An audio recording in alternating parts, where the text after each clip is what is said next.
টাৱাং মনেষ্ট্ৰীৰ পৰা ওলাই আমাৰ নেক্সট ডেষ্টিনেশ্যন পাংগাটেংছু লেক। লেকলৈ যোৱাৰ ৰাস্তাত হঠাতে ৱেডাৰ চেঞ্জ হৈ স্ন'ফল হ'বলৈ ধৰিলে। আমাক গাড়ীৰ চকাত চেইন লগাবলৈ গ'লে, সেইবাবে আমি তাত নগৈ নেক্সট ডেষ্টিনেশ্যনলৈ বুলি ওলালোঁ। এতিয়া টাৱাঙৰ জায়াণ্ট বুদ্ধা ষ্টেচু পাৰ্ক পালোঁ। এই ষ্টেচুটো 30 ফিট ওখ, দেখিবলৈ খুব ধুনীয়া আৰু ডাঙৰ। ইয়াত ঠাণ্ডা বতাহ বলি আছে, অলপ স্ন'ফলো হৈ আছে। আমি ইয়াৰ পৰা টাৱাং চিটিৰ মনোমোহা দৃশ্য উপভোগ কৰিলোঁ আৰু কিছু সময় কটালোঁ। ইয়াত বাইদেউ এগৰাকী লগ পালোঁ, তেখেতে আমাক বিনামূলীয়াকৈ দুপৰীয়াৰ আহাৰ খুৱালে। আমি নিজ ইচ্ছামতে কিবা এটা দিলোঁ আৰু ইয়াত চাহো ফ্ৰীতে খুৱায়। ঠাণ্ডাত আমাৰ অৱস্থা দেখি তেখেতে আমাক হাত মুখ ধুবৰ বাবে গৰম পানী কৰি দিলে। তেখেতক লগ পাই বহুত ভাল লাগিল আৰু আমি নেক্সট ডেষ্টিনেশ্যনলৈ ওলালোঁ। এইবাৰ আহি পালোঁ টাৱাং ৱাৰ মেম'ৰিয়েল।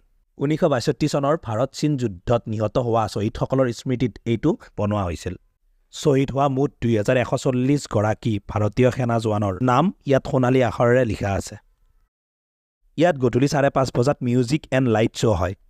আমি উপভোগ কৰিলোঁ। নেক্সট এপিছড আহি আছে, চাই থাকিব। ধন্যবাদ।